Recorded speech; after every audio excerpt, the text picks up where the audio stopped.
जय हिंद साथियों, स्वागत है आप सभी का टीडीएम क्लासेस पे। मैं तिलक आप लोगों का स्वागत करता हूं आज के इस न्यू टॉपिक धन विधेयक यानी कि मनी बिल के अंतर्गत। साथियों, हम संविधान की यात्रा सीरीज के तहत संविधान से जुड़े महत्वपूर्ण टॉपिक पर विस्तार से चर्चा कर रहे हैं।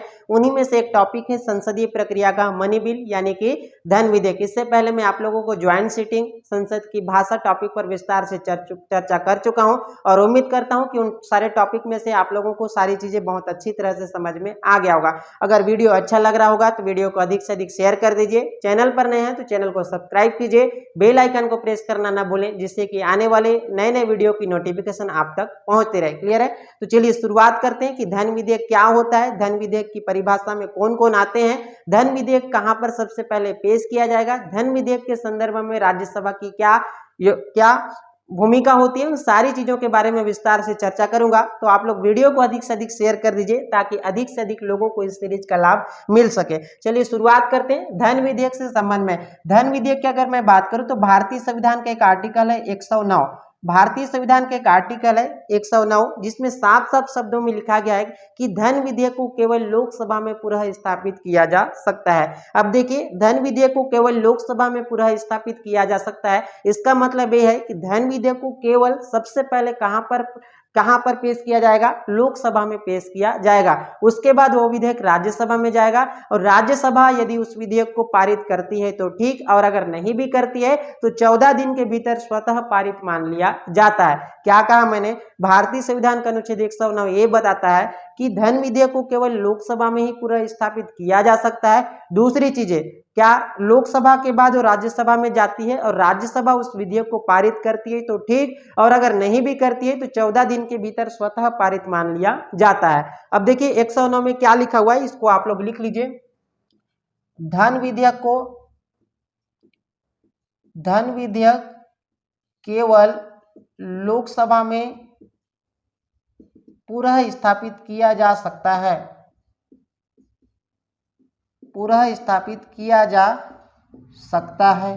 क्लियर है? ये भारतीय संविधान के 109 में लिखा गया है। क्लियर है? उसके बाद भारतीय संविधान का एक अनुच्छेद है 110 जिसमें लिखा हुआ है कि धन विधेयक की परिभाषा। अब धन विधेयक की परिभाषा में क्या है कि कौन सा विधेयक धन विधेयक होगा या फिर कौन सा विधेयक नहीं है। कहने का मतलब ये हुआ कि धन विधेयक का निर्धारण कौन करता है, कोई विधेयक धन विधेयक है या नहीं, इसका निर्धारण कौन करता है, लोकसभा के अध्यक्ष करते हैं। क्लियर है? अब देखिए, धन विधेयक की परिभाषा में साफ साफ लिखा हुआ है कि कर लगाने, ठीक है, कर हटाने, ठीक है, पैसा उधार देने या लेने। क्लियर है? उसके बाद संचित निधि से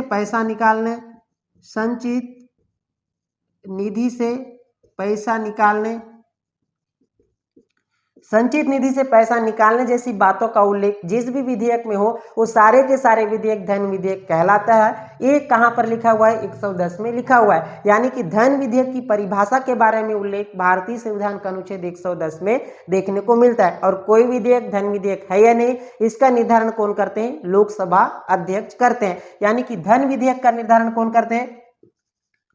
धन विधेयक निर्धारण कौन करते हैं? लोकसभा के क्या करते हैं? अध्यक्ष करते हैं। मतलब कहने का मतलब क्या हुआ कि कोई विधेयक धन विधेयक है या नहीं, इसका निर्धारण लोकसभा अध्यक्ष करते हैं। उसके बाद मैं कहा कि लोकसभा से पारित होकर विधेयक कहाँ जाता है? राज्यसभा के पास जाता है। लोकसभा से पारित धन विधेयक कहाँ जाता है? राज्यसभा के पास जाता है। सभी जानते हैं कि कोई भी विधेयक एक सदन से पारित होकर दूसरे सदन में जाता है, लेकिन बाकी जो विधेयक होते हैं उसको किसी भी सदन में पुनः स्थापित किया जा सकता है। लेकिन धन विधेयक एक ऐसा विधेयक होता है जिसे केवल और केवल लोकसभा में पुनः स्थापित किया जा सकता है। क्लियर है?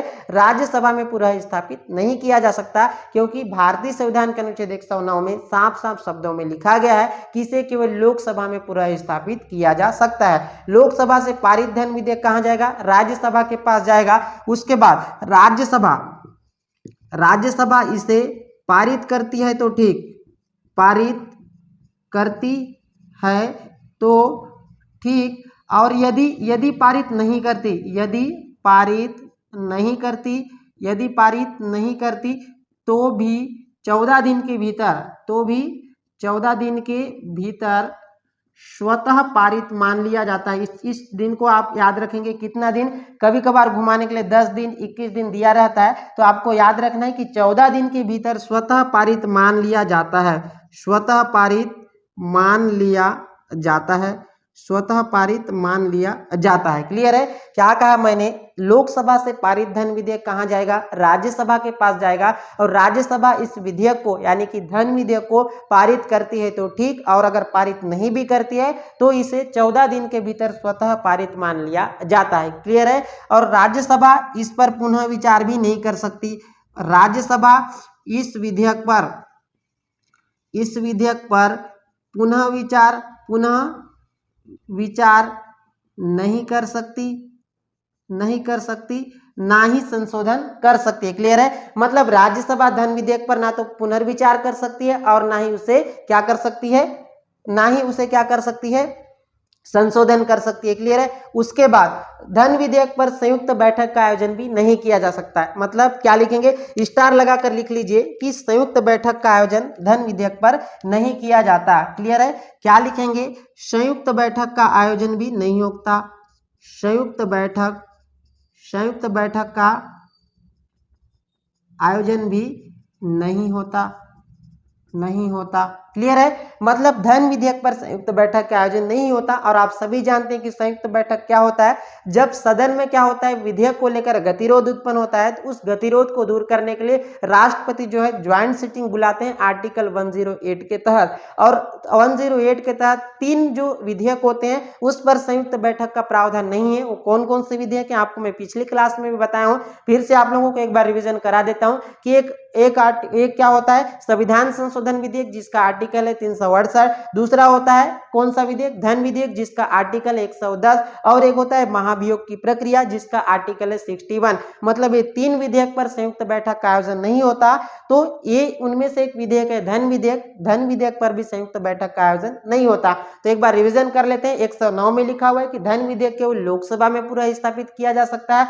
110 में धन विधेयक की परिभाषा के संदर्भ में उल्लेख देखने को मिलता है। मतलब कर लगाने, कर हटाने, पैसा उधार देने, उधार लेने, या फिर संचित निधि से पैसा निकालने जैसी बातों का उल्लेख जिस भी विधेयक में हो उस विधेयक को कहा जाता है धन विधेयक। और धन विधेयक का निर्धारण लोकसभा अध्यक्ष करते हैं। लोकसभा से पारित धन विधेयक राज्यसभा के पास जाता है, राज्यसभा इसे पारित करती है तो ठीक, और नहीं भी करती है तो इसे 14 दिन के भीतर स्वतः पारित मान लिया जाता है। राज्यसभा इस विधेयक पर पुनर्विचार भी नहीं कर सकती और ना ही संशोधन कर सकती है। संयुक्त बैठक का आयोजन भी धन विधेयक के संदर्भ में देखने को नहीं मिलता। ये तो साथियों धन विधेयक से संबंधित तो सारी बातें जिस पर मैंने आप लोगों के साथ विस्तार से चर्चा किया हूं। उम्मीद करता हूं कि इस वीडियो से आप लोगों को धन विधेयक से संबंधित तो सारी जानकारियां मिल गई होंगी। अगर वीडियो अच्छा लगा, आपको लगता है कि आपके काम का वीडियो है, तो आप वीडियो को अधिक से अधिक शेयर कर दीजिए।